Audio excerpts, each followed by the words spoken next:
The sound wasn't loud. That was the problem. It was the soft click of a plastic zip tie locking around a woman's wrist that made the entire Delta Sky Club fall silent. People froze mid-sip. A spoon hovered above a porcelain cup. A television murmured stock prices no one was watching anymore.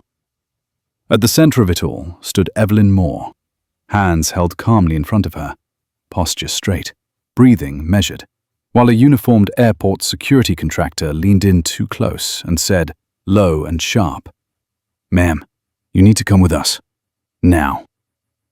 No warning, no explanation, just a decision already made. Evelyn was 42.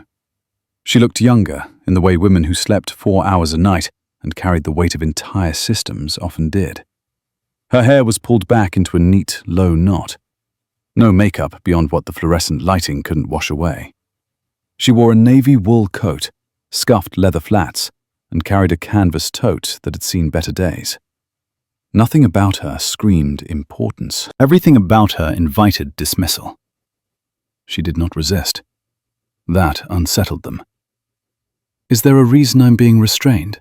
she asked, voice even, almost gentle. Not loud enough to draw attention, not soft enough to sound afraid. The contractor, a man named Todd, according to the stitched name on his chest, didn't meet her eyes. His jaw worked as if chewing on something bitter. "You were flagged," he said. "We just need to clear a few things up." Flagged. It was the kind of word that could mean anything, or nothing. Behind him stood Margaret Collins, the lounge supervisor, late 50s, pearls at her throat, lips pressed into a line of practiced concern.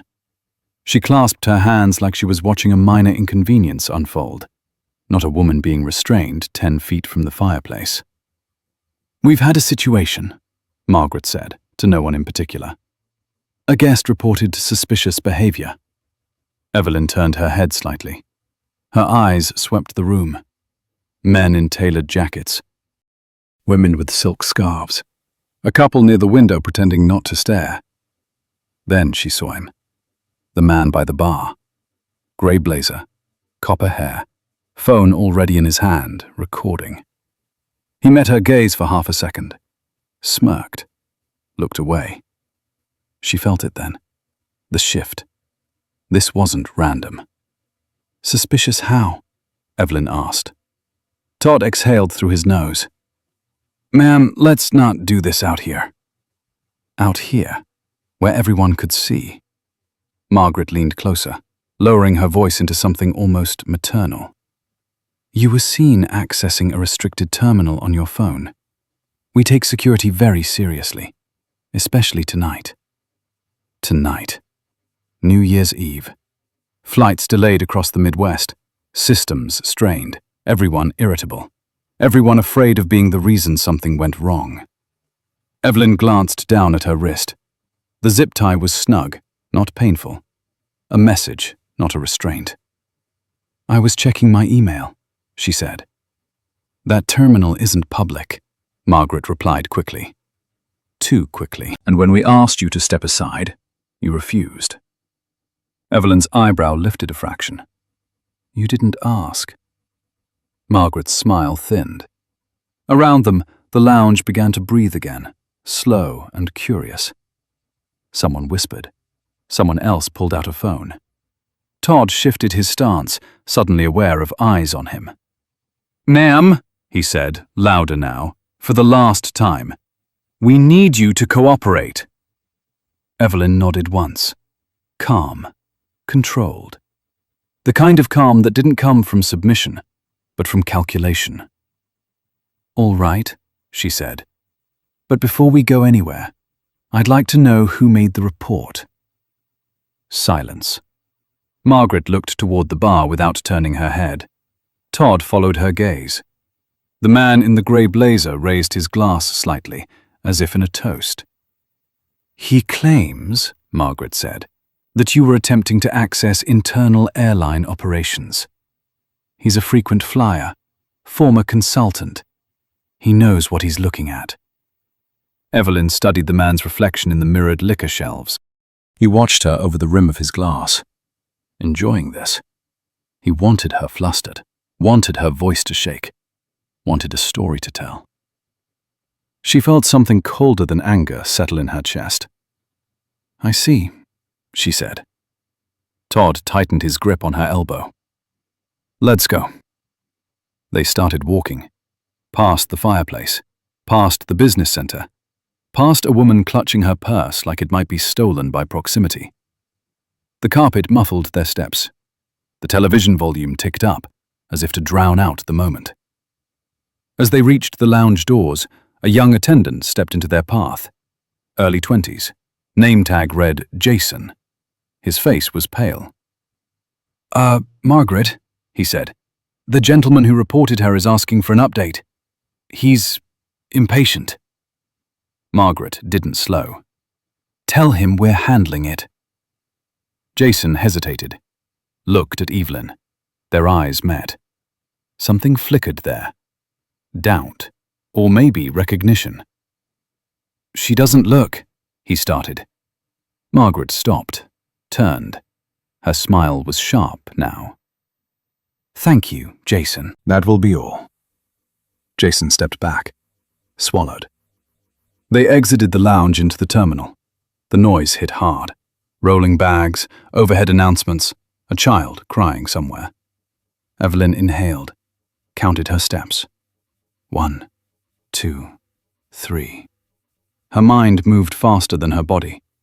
She knew why this was happening, not the surface reason, the real one. It had started an hour earlier, at a charging station by gate C27. She'd noticed the man in the grey blazer watching her screen reflection. She'd closed her laptop immediately. Too late. He'd seen enough to misunderstand, or pretend to.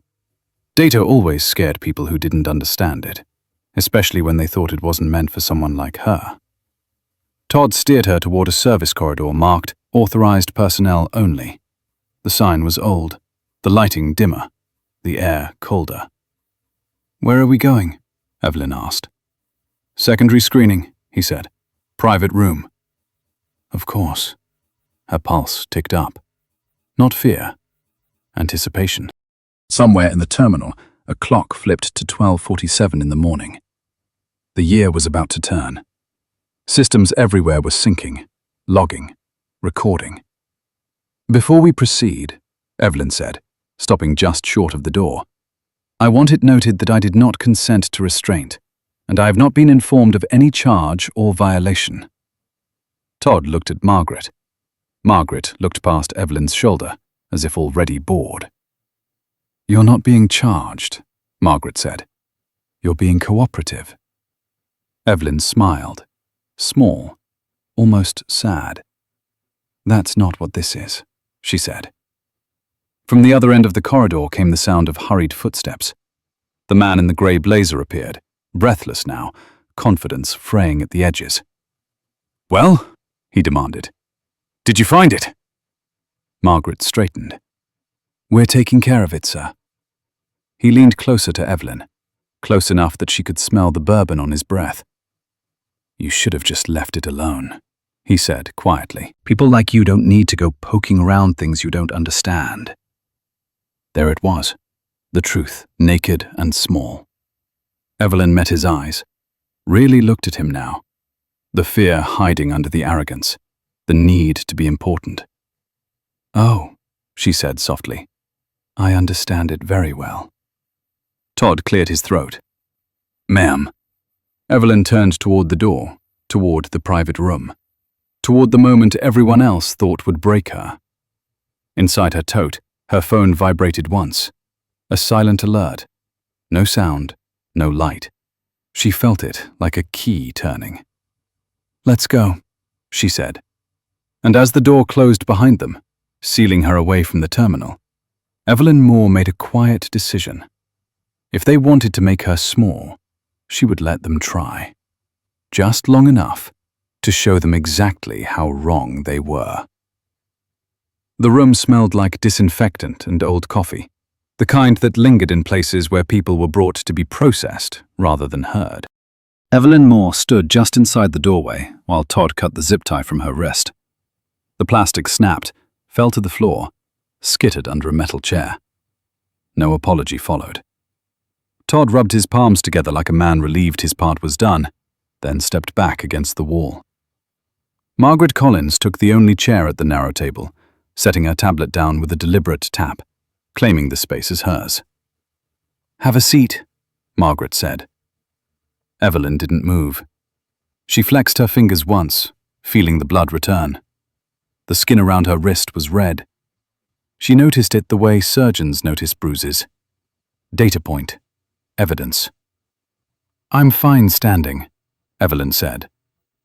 Margaret's lips pressed together. "This will go faster if you cooperate." Evelyn tilted her head. "I've been cooperating since you put your hands on me." Todd shifted. The lights hummed overhead. Somewhere beyond the wall, a baggage cart rattled by. Time continued, indifferent. Margaret unlocked her tablet. "We just need to establish what you were doing on your device, that's all. Once we're satisfied there's no risk, you'll be free to go." Risk. Another word that meant whatever the speaker wanted. "You accused me of accessing restricted airline systems," Evelyn said. "That's not a misunderstanding. That's an allegation." Margaret glanced up. Her eyes were cool. "We didn't accuse you of anything. You restrained me." "For your safety," Todd said quickly. Evelyn looked at him then. Really looked. His pupils were wide, his jaw tight. He wasn't a bad man, just a man who'd been given authority without understanding its weight. "My safety from what?" Evelyn asked. Todd opened his mouth, closed it. Margaret exhaled, annoyed. "Ms. Moore, the gentleman who reported you has credentials. He's worked in logistics consulting for over 20 years. He recognized proprietary routing code on your screen." Evelyn nodded once. "He saw a fragment, out of context." Context doesn't matter when it comes to aviation security. It matters when you're wrong. Margaret leaned back. "Are you denying you were looking at live operational data?" "I'm denying you understand what you saw." Silence stretched. Margaret's fingers drummed lightly on the tablet. Todd's foot tapped. The room felt smaller with every second. "Who do you work for?" Margaret asked. Evelyn didn't answer immediately. She glanced toward the mirror on the wall, the kind that was never just a mirror. She wondered who might be watching, if anyone. "That depends," she said finally, "on why you're asking." Margaret's eyes flicked upward, annoyed. "I'm trying to help you." "No," Evelyn said softly. "You're trying to justify what you already decided." Margaret's jaw tightened. "If you have nothing to hide, then this should be simple." There it was.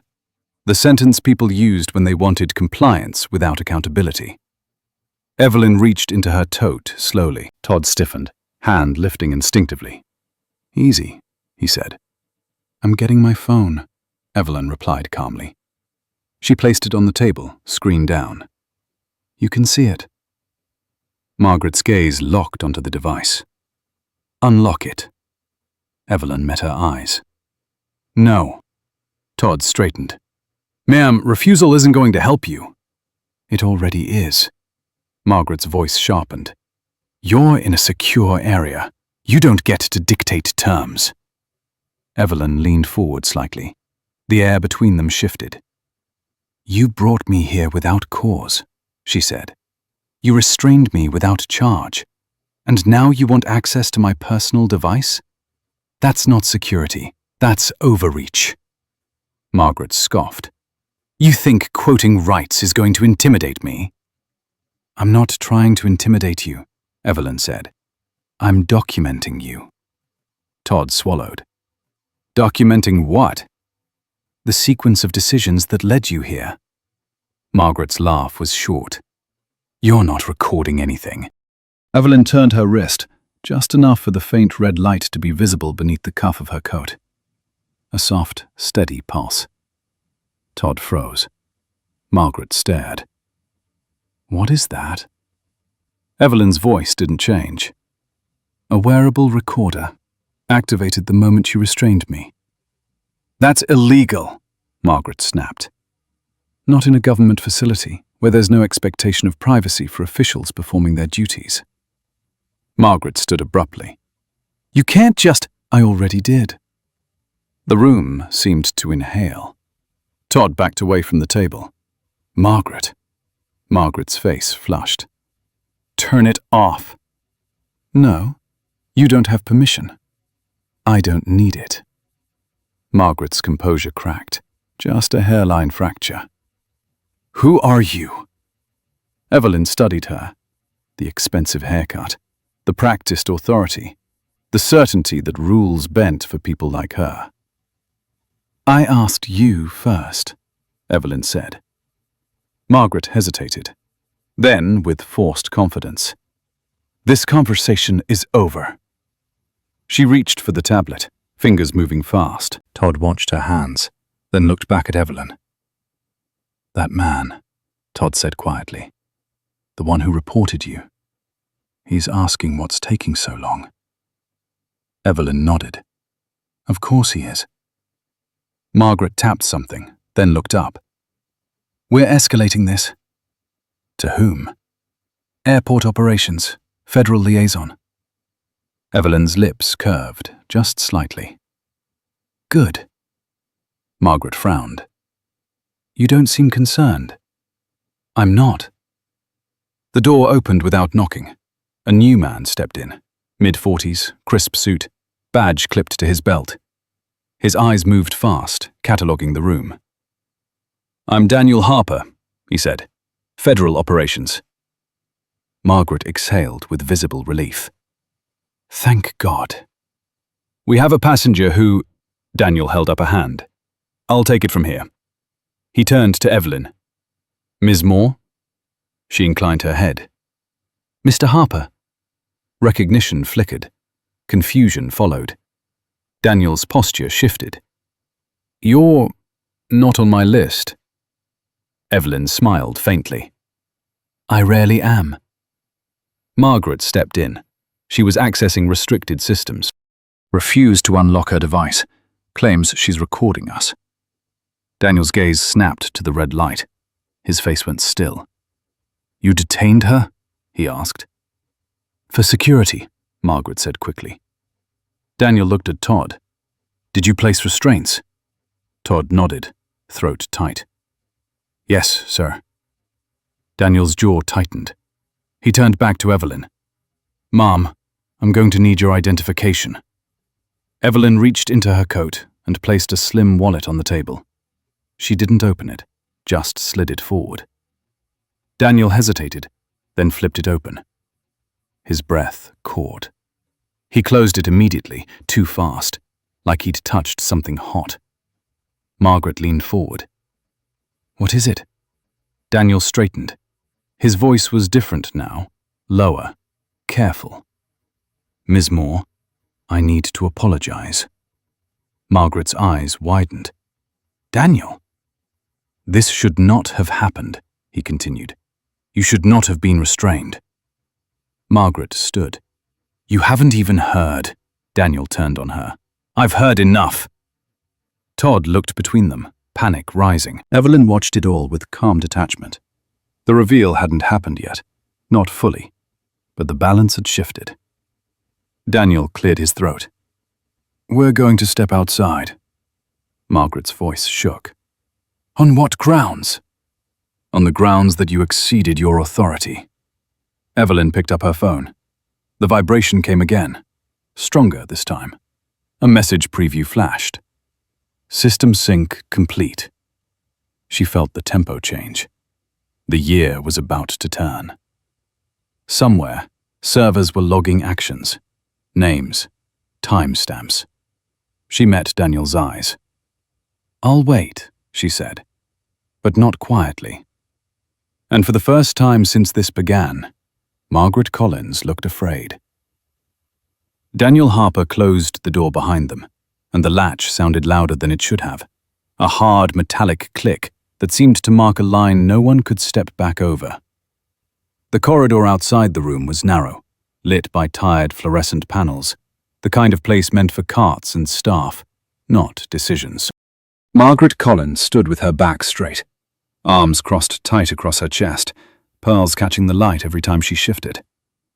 Todd hovered a step behind her, hands clasped, eyes flicking between faces like he was waiting for someone to tell him where to stand. Daniel didn't raise his voice. He didn't need to. "Start from the beginning," he said to Margaret. She exhaled sharply. "A guest reported suspicious activity. We followed protocol." "Which protocol?" Daniel asked. "Authorizes restraint without charge in a lounge." Margaret's jaw worked. "Given the current alert posture, no," Daniel cut in. "Be precise." Todd swallowed. "She was flagged, sir." Daniel turned to him slowly. "By who?" Todd glanced at Margaret. Daniel waited. Margaret stepped in. "The reporting party has extensive experience in aviation systems. He believed," Daniel repeated. "And on that belief, you escalated to physical restraint." Margaret's voice tightened. "We're responsible for thousands of lives every day, and you're not responsible for violating one in the process," Daniel said quietly. Silence. The kind that made people hear their own breathing. Daniel turned his attention to Evelyn, who stood a few feet away, hands relaxed at her sides, coat still buttoned. She looked untouched by the tension, but he could see it now, the way her eyes tracked everything. The stillness wasn't passivity. It was control. "Ms. Moore," Daniel said, lowering his voice. "I need to understand what you were doing." She nodded. "You will, in the right order." Margaret scoffed. "This isn't a negotiation." Evelyn didn't look at her. "It is when you no longer have leverage." Daniel glanced at the red light on Evelyn's wrist again. "The recording," he said.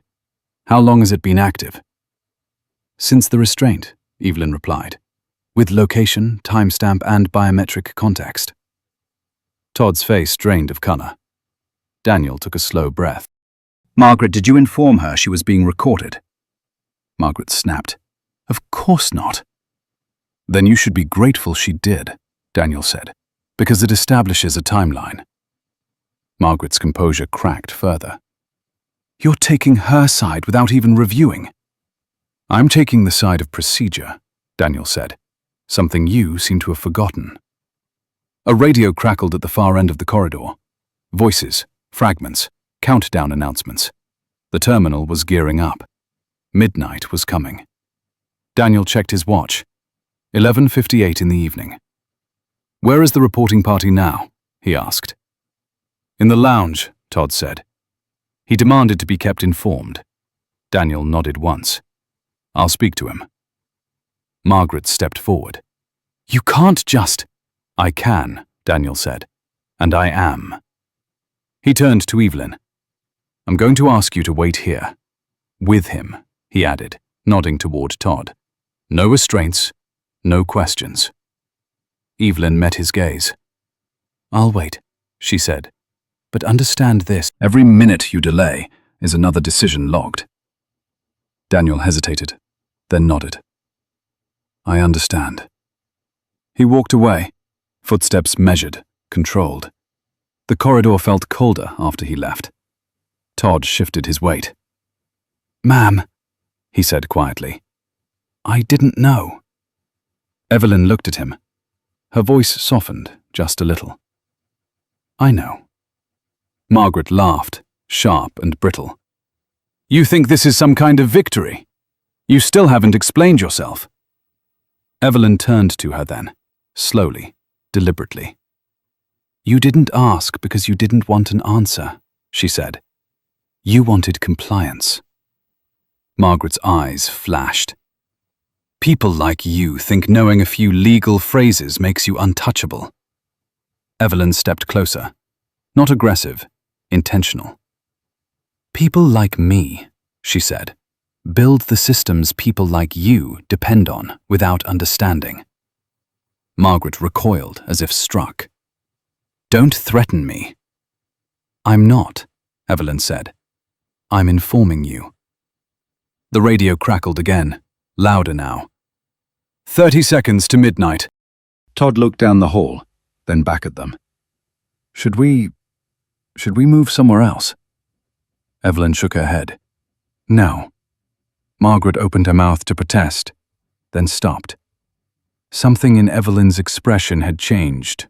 Not anger. Focus. The corridor lights flickered briefly as systems synchronized. Somewhere deep in the building, servers adjusted, logs closed, new ones opened. Midnight. A cheer erupted faintly from the terminal beyond the walls. Someone whooped, someone hugged. The new year arrived without caring who deserved it. Evelyn's phone vibrated again, longer this time. She didn't look at it. Margaret's voice was quieter now. "You think you're making some kind of point." Evelyn glanced at her wrist. The red light pulsed, steady as a heartbeat. "I am," she said. "Just not to you." Footsteps approached, faster this time. Daniel returned, face unreadable. Behind him walked the man in the gray blazer, his confidence frayed, phone clutched too tightly in his hand. "This is her," the man said, pointing at Evelyn. "She's the one." Daniel raised a hand. "Sir, I need you to remain calm." The man laughed nervously. "I am calm. I just want this handled." Evelyn studied him. Up close, the cracks were obvious. The tremor in his hand, the sweat at his temple. "You said you saw proprietary code," Daniel said. "Explain what you saw." The man hesitated. "It looked like routing architecture, live feeds." "Did you recognize the framework?"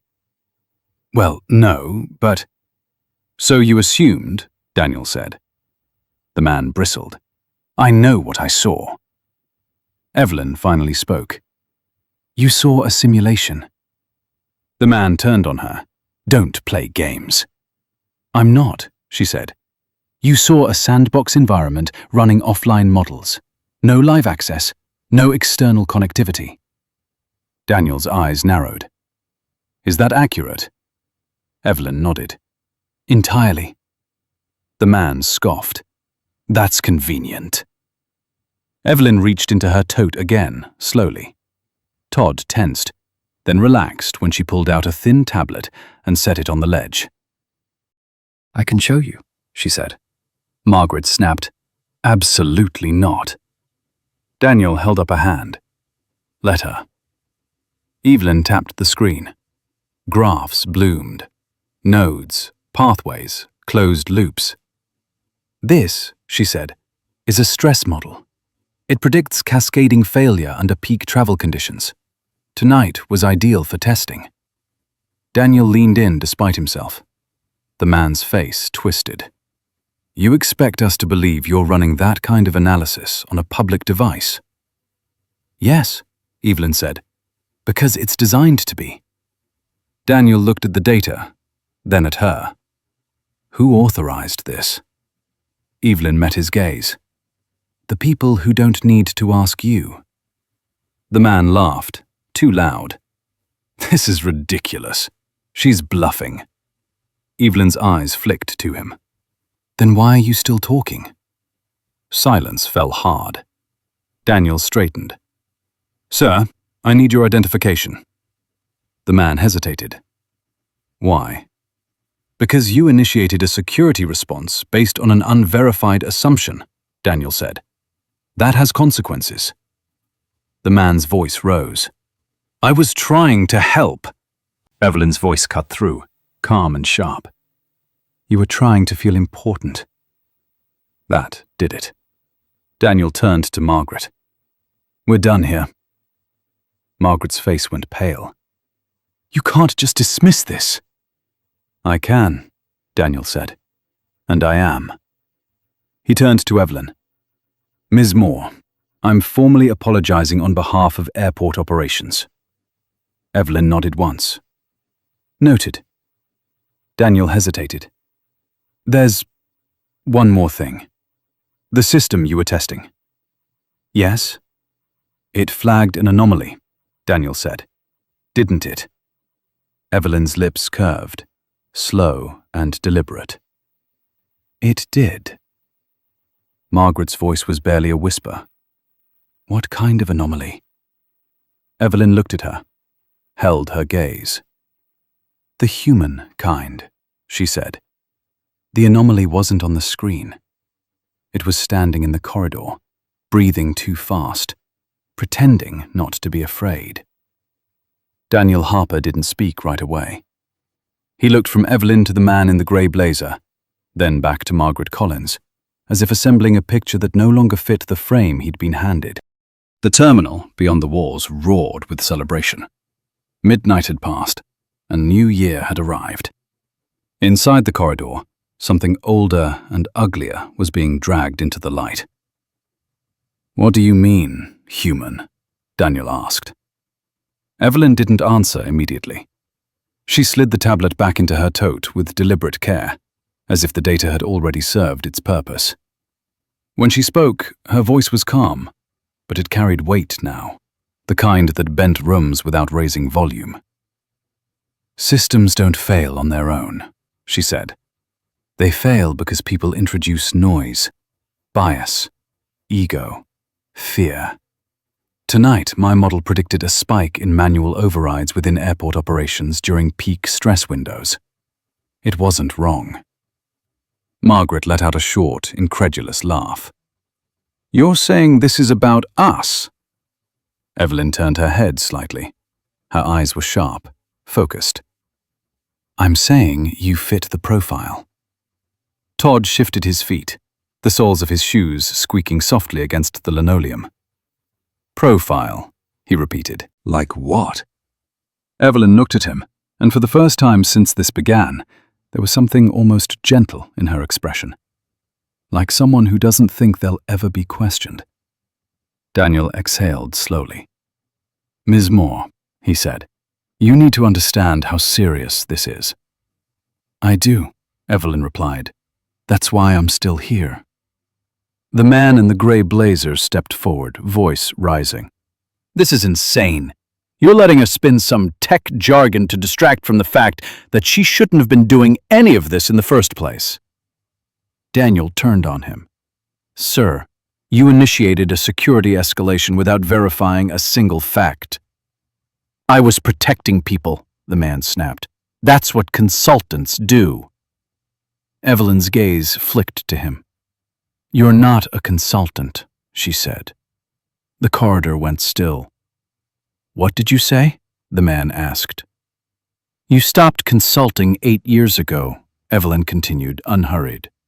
After your firm was quietly dissolved following an internal audit. Since then, you've been trading on an outdated title and a louder personality. Margaret stared at Evelyn. How would you know that?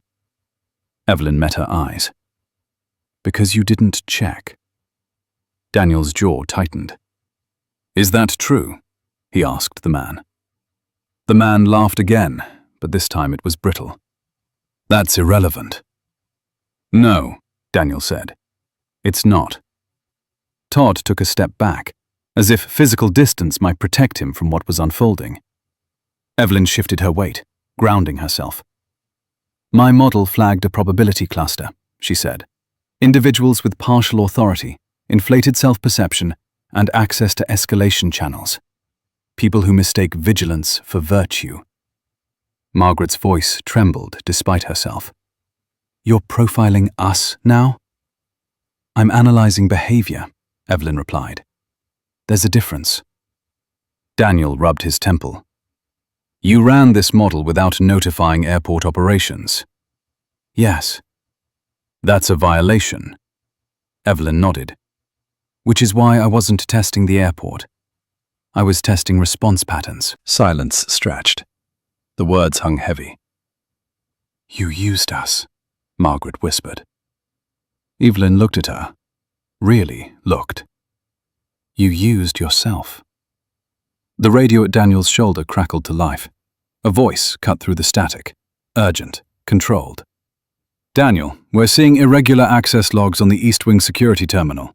Manual overrides. Multiple. Daniel stiffened. Timestamp. Beginning 11:46 in the evening. Spiking at midnight. Daniel's eyes flicked to Evelyn. She nodded once. That's the window. Margaret's breath came shallow. What does that mean? It means, Daniel said slowly, that while we were dealing with this, someone else exploited the distraction. Todd's face drained of color. Exploited how? Evelyn answered. By bypassing safeguards that rely on human discretion. The man in the grey blazer scoffed. You're blaming us for some hypothetical breach now. Daniel rounded on him. It's not hypothetical. Another voice cut in over the radio. We've got unauthorized personnel accessing maintenance tunnels near baggage operations. Margaret staggered back, one hand gripping the wall. That's impossible. Evelyn's voice was steady. It's predictable. Daniel straightened. Lock down the East Wing. I want eyes on every override. He turned to Evelyn. You knew this would happen. I suspected, she said, which is why I stayed. Todd stared at her. You could have stopped it. I did, Evelyn replied, by making you react. Margaret shook her head, disbelief bleeding into fear. You let this happen. Evelyn stepped closer, not threatening, but undeniable. Number 1 revealed it. Daniel's radio erupted with overlapping voices, orders, confirmations. The corridor suddenly felt too small for the consequences unfolding beyond it. Daniel turned back to Margaret. His tone was clipped now. Official. You're suspended pending review. Margaret's eyes widened. You can't do that. I just did. He looked at Todd. You're relieved from duty, effective immediately. Todd opened his mouth, then closed it, nodded once. Daniel faced the man in the grey blazer. As for you, we'll be reviewing your actions and credentials. The man's bravado evaporated. I didn't do anything wrong. Evelyn spoke softly. You lit the match. Daniel exhaled. Ms. Moore, we need your cooperation. You have it, she said. You always did. He hesitated. Who are you really? Evelyn considered him for a long moment. The pulse at her wrist slowed, steady as a metronome. I'm someone who builds systems to catch what people refuse to see, she said. Tonight, you saw it. Daniel nodded slowly. We'll need a formal debrief. You'll get one, Evelyn said. In daylight. The radio crackled again. Breach contained, no casualties. We got lucky. Evelyn closed her eyes for half a second. When she opened them, the tension hadn't left her face, but something else had settled there. Resolve. Daniel looked at her. You saved us from something worse. Evelyn shook her head. I showed you how close you were. The corridor doors at the far end opened, flooding the space with sound and light. The terminal roared back into focus. Travelers rushed past, unaware of how near they'd come to becoming data points in a failure report. Daniel gestured toward the exit. You're free to go. Evelyn adjusted her coat, picked up her tote. She paused as she passed Margaret, who stood rigid, staring at the floor. Next time, Evelyn said quietly, ask better questions. She walked toward the terminal without looking back. Behind her, systems reset, logs closed, careers ended. Somewhere above, planes lifted into the night sky, carrying people who would never know how close the margin had been. And Evelyn Moore disappeared into the crowd, not as a suspect, not as a spectacle, but as the quiet constant no one had bothered to notice, until it was too late. Evelyn didn't head for her gate. She let the crowd pull her in the opposite direction, toward the wide glass corridor overlooking the tarmac, where the noise softened and the lights reflected like scattered stars on polished stone. Her phone vibrated again. This time she looked. A single line of text glowed on the screen. East wing contained. Secondary vector unconfirmed. She slowed her pace without stopping, reading it twice. The words settled heavy in her chest. Contained didn't mean neutralized, and secondary vector meant exactly what it sounded like. Someone else had been watching the watchers. She slipped into an empty seating alcove near a closed coffee kiosk. The smell of burnt espresso still hung in the air. She sat, set her tote at her feet, and exhaled for the first time since the zip tie snapped open. Across the terminal, a television replayed footage of fireworks over Times Square. People clapped at nothing, hugged strangers, counted down again, late, like they could rewind the moment if they tried hard enough. Evelyn adjusted the cuff of her coat, covering the recorder. Her wrist ached now that adrenaline was fading. That was fine. Pain meant she was still ahead of it. A man sat down 2 chairs away, mid-30s, hoodie, baseball cap pulled low. He pretended to scroll, but his reflection in the darkened screen told a different story. He wasn't watching content. He was watching her. She didn't look at him. She reached into her tote, pulled out her tablet, and opened it just enough to confirm what she already suspected. The model had shifted. The spike in overrides had dropped, but a new pattern was emerging. Subtle, clean. Someone had learned from the chaos. Someone careful.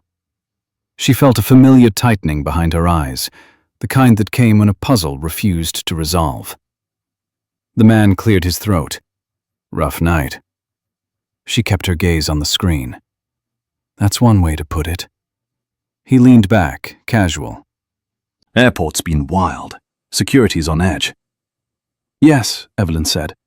They tend to be when they don't understand what they're looking at. He smiled, as if she'd made a joke.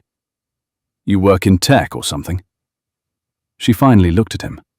Really looked. His hands were steady, his breathing slow. He was calm in a way people weren't after midnight on New Year's Eve. Something like that, she said. He nodded. Figured. You've got that look. What look? The one where you're not impressed. She smiled faintly. Careful, that can be misinterpreted. I know, he said. I've been misinterpreted most of my career. There it was, the hook. Evelyn closed her tablet. You should be careful who you talk to tonight. The man shrugged. I always am. She studied him for a beat longer. Then she stood, slung her tote over her shoulder, and started toward the gates. He didn't follow. That bothered her more than if he had. Her phone vibrated as she walked. A call this time. Encrypted line. She accepted without slowing. You made a mess, the voice said. Female. Older. Calm, like bedrock. You told me to observe, Evelyn replied. I told you to observe quietly. Evelyn passed a gate agent rebooking a frustrated couple. I did, until quiet stopped being an option. A pause. Daniel Harper is filing an incident report. As he should. And Margaret Collins has retained counsel. Of course she has. The voice softened. Are you all right? Evelyn hesitated. Just long enough to be honest. I am now. Another pause. We're seeing chatter. Someone noticed the anomaly before we shut it down. Evelyn's jaw tightened. I know. You sure? Yes. Then you understand what this means. Evelyn slowed near her gate. The plane was still boarding. The jet bridge open. A few passengers pacing. Others slumped in chairs, exhausted. It means this wasn't about me, Evelyn said. It never was. The voice exhaled. Get on the plane. We'll handle the rest. Evelyn watched the gate agent scan boarding passes. You already tried to handle it, and you already proved why we need you, the voice said. But not like this. Evelyn closed her eyes briefly. I didn't choose the timing. No, the voice agreed. But you chose to stay. Yes. A beat. That may complicate things. Evelyn opened her eyes. Truth usually does. She ended the call and stepped into line. The man in the hoodie appeared again, this time standing near the window, phone to his ear. He met her gaze across the gate area. No smile now, just assessment. Evelyn held his eyes for a moment longer than was polite. Then she turned away. As she handed her boarding pass to the agent, her phone vibrated again.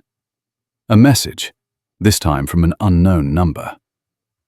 Nice recovery, but you missed one. Her pulse kicked up. She boarded the plane, found her seat, stowed her bag. First class, courtesy of someone who understood the cost of inconvenience. As the cabin door closed, she replayed the night in her mind. The restraint, the corridor, the breach, the man in the lounge, the man by the coffee kiosk. Missed one. The plane pushed back. Engines hummed. The lights dimmed. Evelyn pulled her tablet back out and reopened the model. She isolated the new pattern, followed it backward, forward. There. A node that shouldn't exist. Clean credentials. Perfect timing. Someone who knew exactly how far to go without triggering alarms.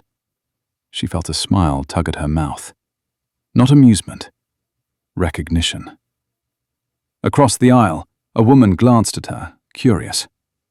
Evelyn smoothed her coat, schooled her expression back into neutrality. The plane lifted off, banking hard over the city. Fireworks still popped below, bright and meaningless from this height. Evelyn watched the lights shrink. Her reflection ghosted in the window. She tapped the screen once, tagging the node. You wanted to stay invisible, she murmured under her breath. You picked the wrong night. As the aircraft leveled out, her phone vibrated one last time before losing signal. We need to talk when you land. She shut the screen off, leaned back, and closed her eyes. The story was no longer about a misunderstanding at an airport. It was about who had been counting on silence. And Evelyn Moore had never been good at staying quiet. The plane hadn't reached cruising altitude before the man in the hoodie stood up. He moved with the casual confidence of someone who knew exactly how much attention he could draw without causing alarm. Not rushing, not hesitating. Just another passenger, stretching his legs, drifting down the aisle as the seatbelt sign chimed off.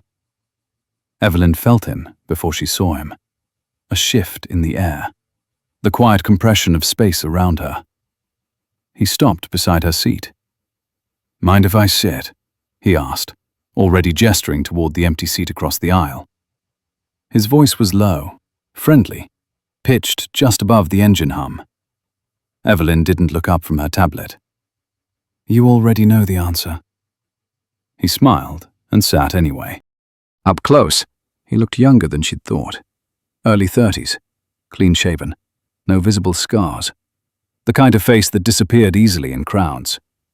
That alone told her plenty. I was hoping you'd catch that, he said. That I missed something? Evelyn replied. Or that you wanted me to know I had? Both. She finally turned her head.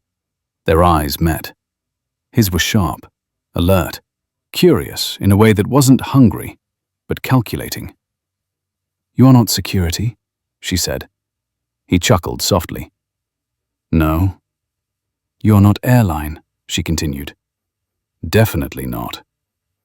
You're not freelance, she finished. This time, his smile faltered just a fraction. You always narrow it down that fast. I do when I'm tired. He leaned back, crossing his ankle over his knee.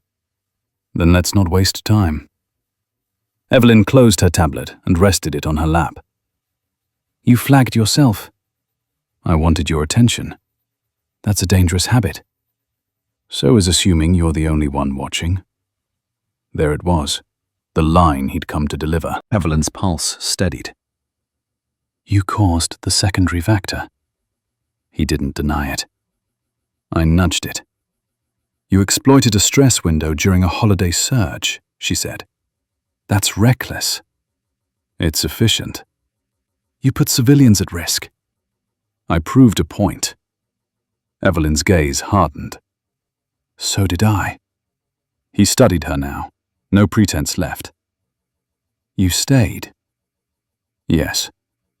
You could have walked away, he said. Let operations mop it up.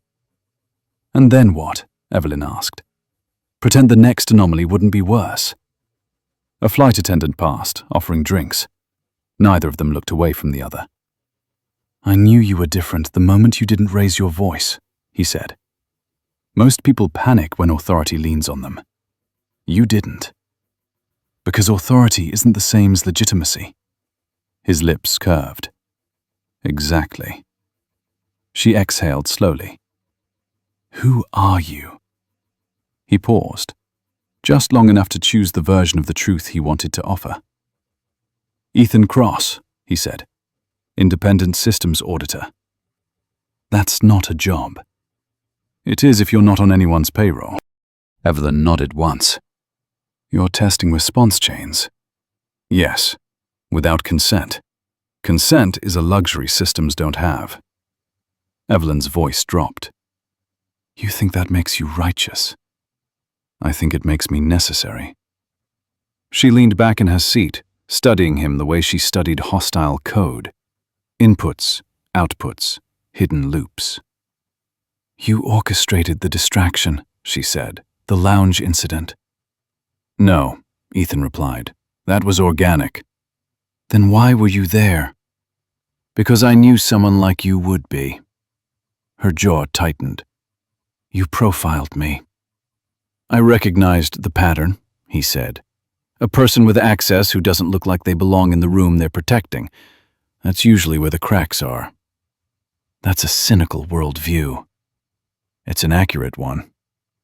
The plane shuddered lightly as it climbed through turbulence. Somewhere behind them, a baby cried. Life went on.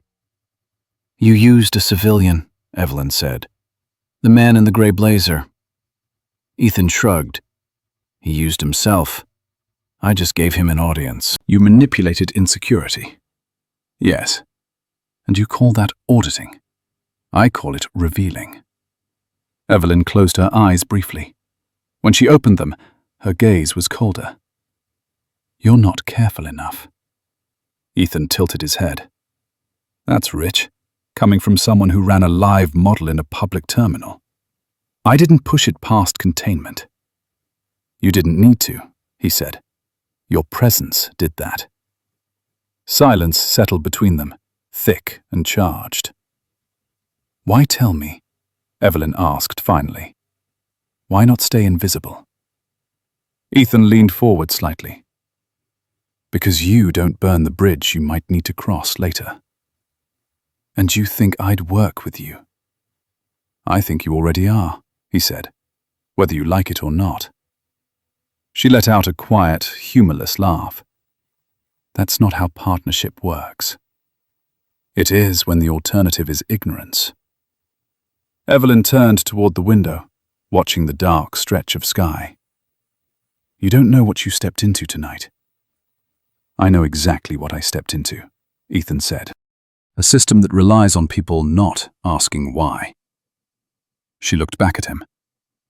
You think you're the first person to try this? No, he admitted. But I might be the first to survive it. Evelyn's phone vibrated in her coat pocket. No signal. Just the internal clock syncing, logging. Here's what's going to happen, she said. You're going to land, disappear, and stop poking at infrastructure you don't understand. Ethan smiled. And you're going to file a report that never sees daylight. I don't bury truth, she said. You compartmentalize it. She didn't deny that. The cabin lights dimmed further. The pilot's voice crackled over the intercom, announcing cruising altitude. The city was far behind them now. Ethan stood. This was a courtesy. Don't flatter yourself. He leaned closer, lowering his voice. You didn't miss me, Evelyn. You found me. She met his gaze. And now I've marked you. His smile widened. Good. He turned and walked back down the aisle, disappearing into the dim cabin. Evelyn sat still long after he was gone. A reflection stared back at her from the window, fractured by darkness. She reopened her tablet. The node pulsed softly, tagged, tracked. Ethan Cross, she murmured. Let's see how clean you really are.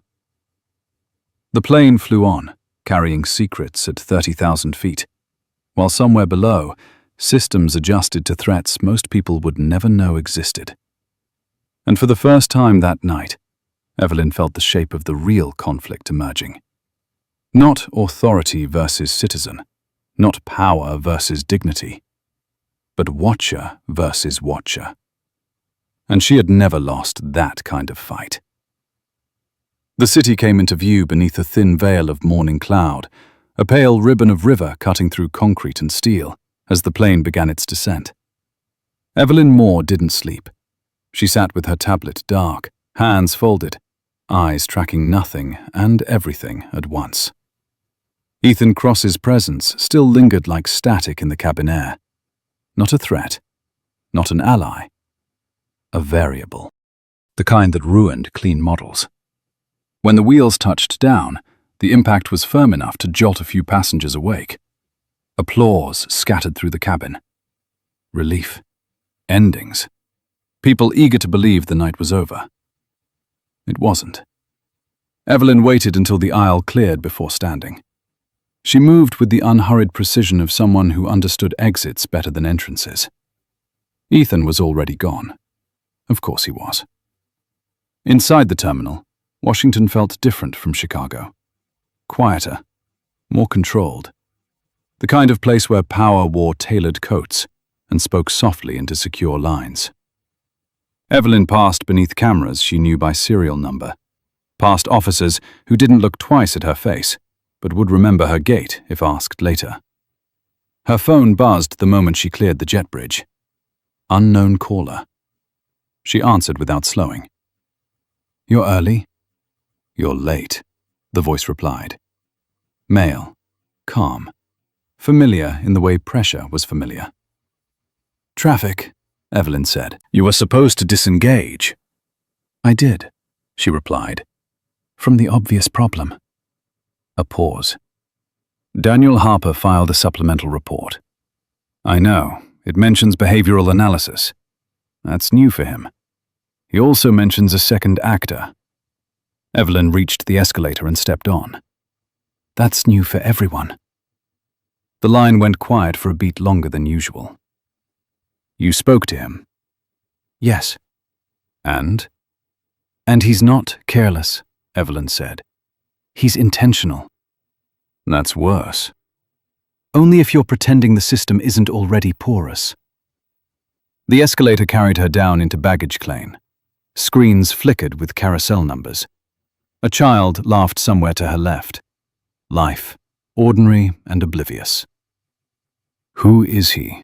The voice asked. He calls himself Ethan Cross. That's not a name. No. You marked him. Yes. And you think that was wise? Evelyn picked up her bag. You trained me to do exactly that. Another pause. I trained you to know when not to. She stopped walking. I didn't miss him, she said quietly. He wanted to be seen. That tells me he's either very confident or very desperate, or both. Then he'll make a mistake. She ended the call before the voice could respond. Outside, the cold hit sharp and clean. A government sedan waited at the curb, engine idling. The driver didn't open the door until he saw her face. He nodded once. No words. As the car pulled away, Evelyn watched the terminal recede in the side mirror. Airports always looked smaller once you left them, like the problems inside could be shrunk by distance. Her phone vibrated again, this time a secure message. Cross movement detected. Non-standard path. She closed her eyes briefly. Of course. The sedan merged onto the highway, city waking up around them. Commuters, coffee, radio chatter about resolutions and fresh starts. At headquarters, the building rose without signage, all glass and restraint.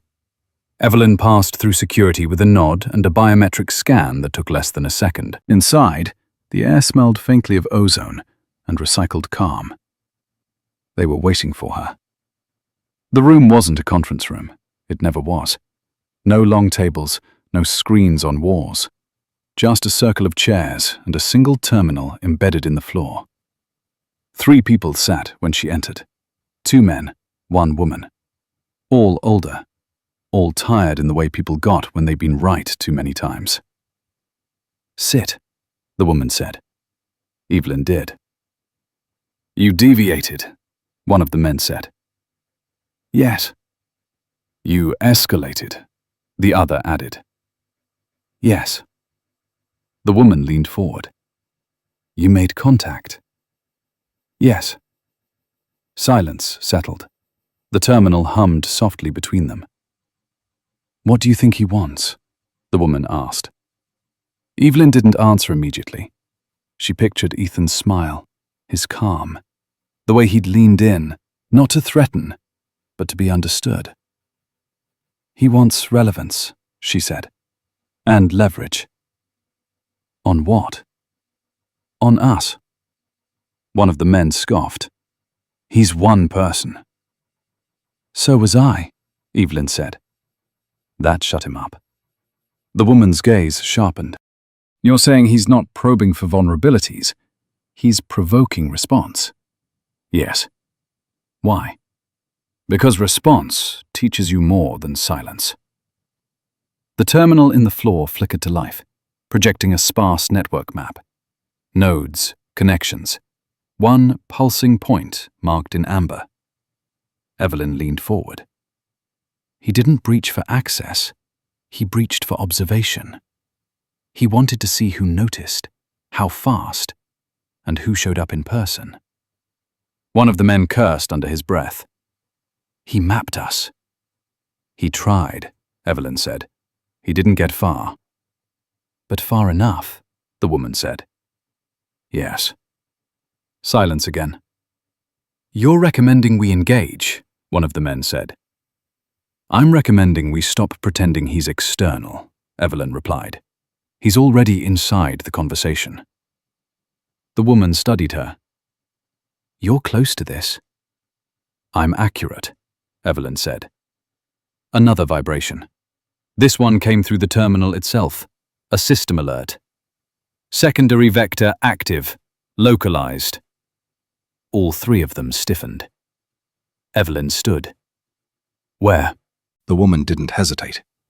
Metro line, red sector, maintenance access. Evelyn's jaw tightened. He's testing response time. And reach, the man added. The woman met Evelyn's eyes. This isn't your call anymore. Evelyn didn't argue. Then it's everyone's problem. The woman nodded once. Go. The sedan moved faster this time. Sirens in the distance. Radios alive with clipped voices. The city blurred past in grey and white. Evelyn's phone buzzed again. A message from an unregistered number. You're late. She typed back without looking. You're predictable. The reply came instantly. So are you. The sedan slowed near a service entrance marked by temporary barriers. Workers in reflective jackets clustered near an open hatch. Uniforms, authority, all the usual signals. Evelyn stepped out into the cold. The air smelled metallic, underground, electricity. A man approached, breath fogging. Ma'am, we've got a signal spike but no breach. Yet, Evelyn said. She walked past him, down the concrete steps, into the tunnel where the city's pulse ran unseen. The lights flickered as she descended. Each step echoed. At the bottom, The tunnel stretched long and empty, rails humming faintly. Evelyn stopped. "You don't have to hide," she said. From the shadows, a shape moved. Ethan stepped into the light, hands visible, posture relaxed. "Morning," he said. "Happy New Year." Evelyn's eyes were cold. "This is reckless." Ethan smiled. "This is necessary." She took another step forward. "You don't know the cost." "I know the risk," he said. "And I know you wouldn't be here if you didn't agree." The lights flickered again. Somewhere above, the city roared on, unaware. Evelyn held his gaze, measuring the distance between them. "Not physical, ethical." "You wanted to be seen," she said. "Yes. Now you are." He nodded. "So are you." The tunnel hummed, alive with systems and consequences, as the two of them stood facing each other, neither blinking, neither backing down. This was no longer an audit. It was a reckoning.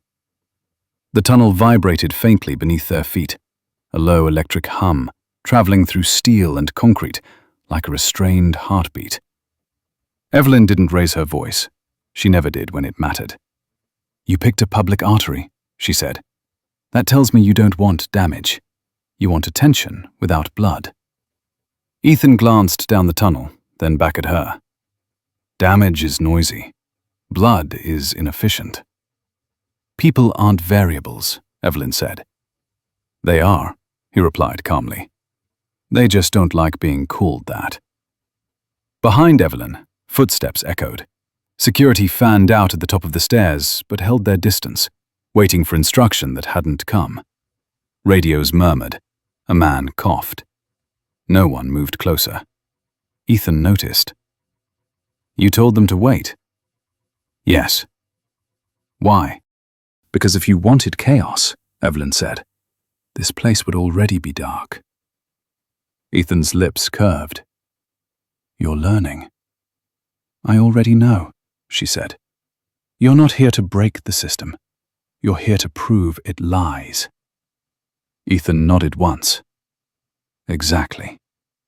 He reached into his jacket slowly, deliberately. No sudden movements, no drama. He pulled out a slim drive and held it between two fingers. "This," he said, "is a mirror." Evelyn didn't take her eyes off his face. "Mirrors don't belong in tunnels." "They do when people refuse to look up." He tossed the drive gently. It slid to a stop at her feet. "Don't!" someone shouted from above. Evelyn ignored it. She bent, picked up the drive, turned it over. No markings, no serials. "What is it?" she asked. "A record," Ethan said. "Every manual override in the last 18 months, every quiet exception, every time someone said, 'Just this once.'" Evelyn straightened. "You don't have access to that." Ethan shrugged. "I had time." "You stole it." "I observed it." "That's not how the law works. That's not how systems fail," he replied. She studied him. "You're going to release it." "I'm going to force a conversation," he said. "One that keeps getting buried under policy language." Evelyn's jaw tightened. "You don't get to decide the fallout." "I already did," Ethan said, "the moment I realized no one else would." She stepped closer now, close enough to see the faint scar near his temple. Old. He'd paid for something once. "You think exposure fixes things," she said. "It doesn't. It just shifts the damage." "It shifts accountability," he countered. "No," she said. "It creates scapegoats." Ethan's eyes flickered. "That's a risk." "So is arrogance." He smiled. "You'd know." Silence settled again, heavier this time. The tunnel lights buzzed overhead, one flickering like a tired eye. "You want me to stop you," Evelyn said. "I want you to understand me," Ethan replied. "And then what?" "Then you decide." Evelyn laughed softly, without humor. You don't hand someone a loaded weapon and call it a choice. You already carry one, Ethan said.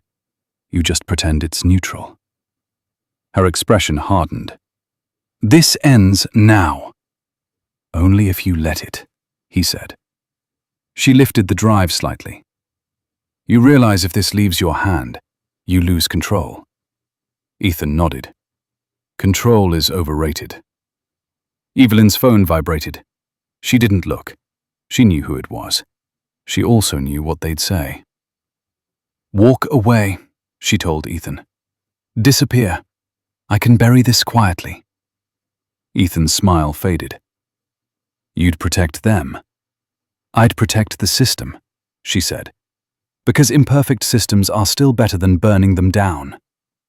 He shook his head. You sound like them. Then listen carefully, Evelyn said, voice sharp now. I've spent my career cleaning up after people who thought exposure was justice. It isn't. It's theater. And silence is, Ethan shot back. Silence is complicity, she agreed. But precision is accountability. The footsteps above grew louder, closer. Ethan glanced up. Your window's closing. So is yours. He took a step back, toward the shadows. You won't catch me, he said. You know that. Evelyn didn't move. I don't need to. He paused. You're wrong. She met his eyes. You already left fingerprints. His smile returned, thin now. Good. He turned, disappearing down the tunnel, footsteps fading into the hum. Evelyn stood alone for a moment longer. Then she turned and walked back toward the stairs. Above ground, the city breathed like nothing had happened. She handed the drive to the woman waiting at the top. The woman didn't smile. This is bad, she said. Yes. This implicates a lot of people. Yes. And you brought it here. Evelyn met her gaze. Because it's real. The woman nodded slowly. We'll contain it. Evelyn shook her head. You'll address it. That's not how this works. It is now. They stared at each other, two forces shaped by the same institution, pulling in opposite directions. Go home, the woman said finally. We'll call you. Evelyn didn't argue. She turned, walked away from the tunnel, back into daylight. As she emerged onto the street, her phone buzzed again. A final message from Ethan. You can't save both. She typed back without stopping. Watch me. She slipped the phone into her pocket and disappeared into the crowd, carrying with her the weight of what came next. The reckoning wasn't finished. It was just learning how to breathe. Morning didn't bring clarity. It brought pressure. Evelyn Moore stood in her kitchen as pale winter light slid across the marble countertop, the city beyond her windows muted and distant. The coffee had gone cold in her hand. She hadn't noticed. Her mind was already elsewhere, replaying the tunnel, the drive, Ethan's certainty that systems only moved when forced to bleed. Her phone buzzed on the counter. Not a ring, a secure pulse. She picked it up without hesitation. They're circling, the woman's voice said. No greeting, no preamble. Of course they are, Evelyn replied. They want distance. They always do. A pause. They're calling it containment. Evelyn closed her eyes. They're calling it delay. They're afraid. That's new, Evelyn said dryly. It's different this time, the woman continued. The drive is real. The overrides are documented. Names, patterns. If this leaks... It won't, Evelyn said. Not the way he wants. And the way you want? Evelyn looked out at the river below her building. Slow, unbothered. The truth doesn't need spectacle, she said. It needs structure. Another pause. Longer. heavier. You're proposing an internal reckoning. I'm proposing accountability with precision, Evelyn said. Quiet removals, surgical corrections, policy rebuilt from the seams, not torn open. And if they refuse? Evelyn's grip tightened on the phone. Then I stop protecting them. Silence answered her. The kind that meant the line was still open, but the stakes had shifted. They're convening, the woman said finally. Emergency session, noon. I'll be there. You're not invited. Evelyn smiled faintly. I never am. She ended the call and set the phone down. Her tablet lay open on the counter, the network map still glowing faintly. Ethan's node pulsed in amber, steady and patient. He hadn't moved since the tunnel. Or he had, but not where she could see. Either way, he was waiting. Evelyn tapped the screen, isolating a cluster near the node. Secondary links, quiet affiliations, people who'd learned to operate between lines. There, a name surfaced, one she hadn't expected. She exhaled slowly. You always hide in familiar places, she murmured. At 11:45 in the morning, Evelyn walked into the building without announcing herself. Security didn't stop her. They never did. They felt it when she passed. The weight of someone who didn't bluff. The room was fuller than she'd expected. Faces tight, voices low. The woman from the tunnels stood near the head of the table, arms crossed. This is a closed session, she said when she saw Evelyn. So is the truth, Evelyn replied, taking an empty chair. Yet here we are. No one told her to leave. The drive sat in the center of the table, inert but loaded, like a device everyone pretended wasn't ticking. We're prepared to address this internally, one of the men said. Quietly. Evelyn leaned forward. You already tried that. That was different. No, Evelyn said. It was convenient. The woman met her gaze. What do you want? Evelyn didn't hesitate. Names removed, authority revoked, oversight restructured, and an external audit. A murmur rippled through the room. That's not containment, someone snapped. That's exposure. That's accountability, Evelyn replied. The kind that lasts. And if we say no? Evelyn looked around the table. One by one, she held their eyes. Then Ethan Cross won't be the one who releases it. The room went still. You wouldn't, a man said softly. I already warned you, Evelyn replied. You just didn't listen. The woman sighed. You're forcing our hand. I'm reminding you that you have one, Evelyn said. Silence stretched until it became something else. Decision. Give us until end of day, the woman said. We'll draft terms.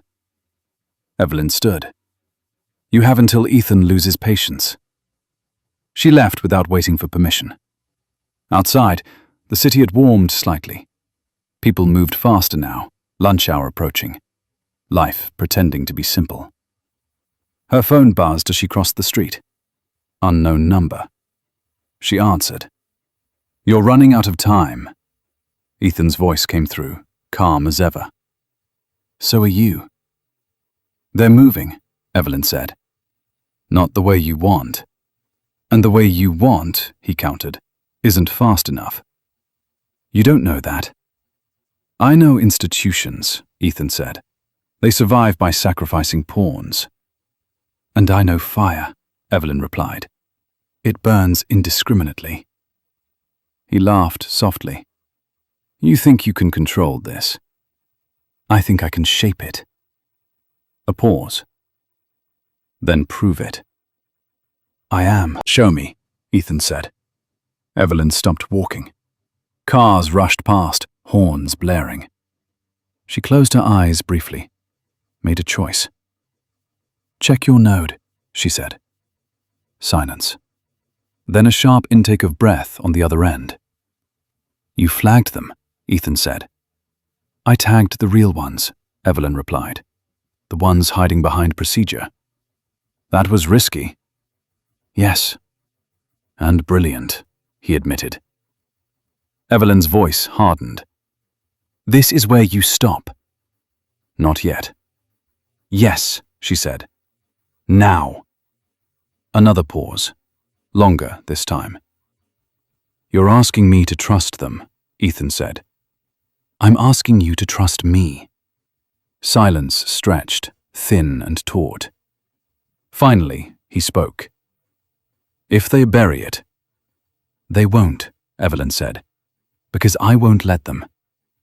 And if they try? Evelyn looked up at the sky, washed pale blue above the city. Then you release everything, she said. And I stand with the fallout. Ethan exhaled slowly. You're betting a lot. I always do. The line went dead.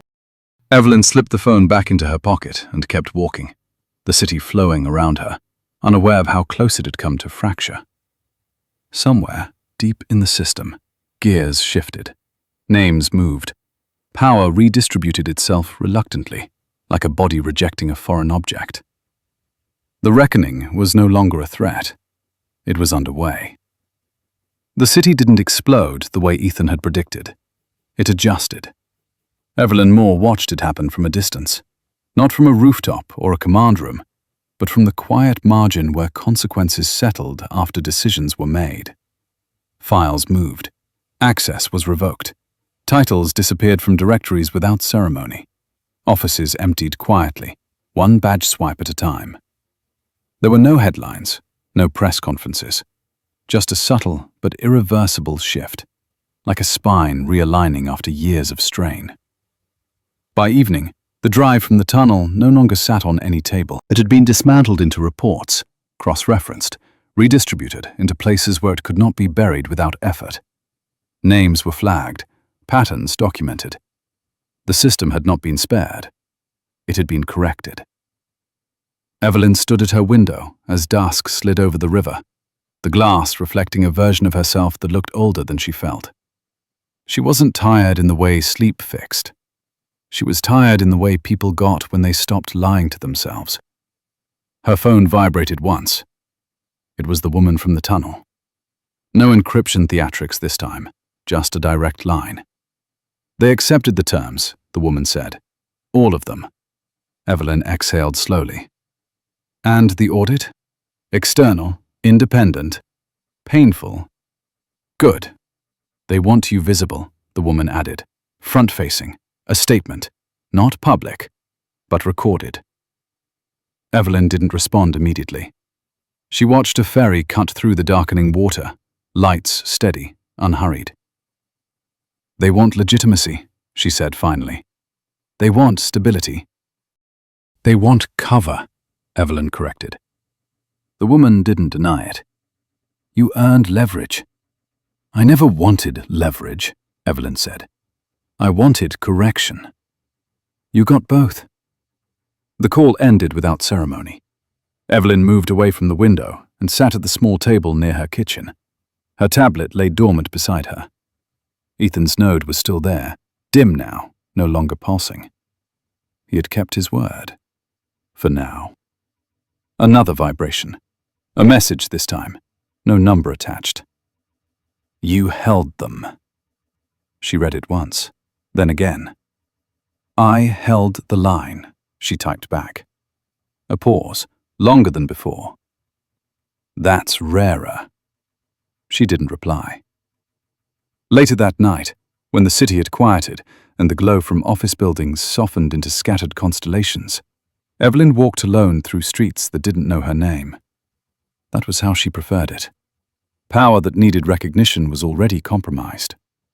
She passed a busker playing an old tune on a battered saxophone. The notes wavered, then found their footing. People slowed, listened, dropped a few bills into an open case. No applause, just acknowledgement. It struck her then, the strange symmetry of it all. Systems weren't fixed by spectacle. They were fixed by pressure applied in the right place, at the right time, by someone willing to stand there when it would have been easier to walk away. At home, she poured a glass of water and sat in the dark, letting the day settle into memory. The zip tie, the corridor, the tunnel, the city beneath her feet, always humming, always one decision away from failure or grace. She thought of Ethan, wherever he was, still watching, still testing. A necessary discomfort, a reminder that vigilance did not belong to institutions alone. She didn't hate him. She understood him. And that, she knew, was more dangerous than opposition. Before sleeping, Evelyn recorded a short message, not for the archive, not for any agency, for herself. She spoke plainly, about restraint mistaken for security, about authority without humility, about the quiet cost of silence. When she finished, she didn't label it. She didn't need to. The next morning, the city woke as usual. Trains ran, screens refreshed. People went to work believing the system had always been this stable. That was the point. Evelyn Moore put on her coat, stepped into the day, and disappeared back into the margin where the real work lived. Somewhere, far from tunnels and terminals, someone would notice the absence of a door that used to be open. Someone would realize power had shifted without asking permission. Someone would learn that being underestimated was not the same as being powerless. And the story would move on, not as a warning, but as an example. If this story resonated with you, take a moment to like the video, subscribe to the channel, and comment your thoughts below with 3 simple words. Share your story.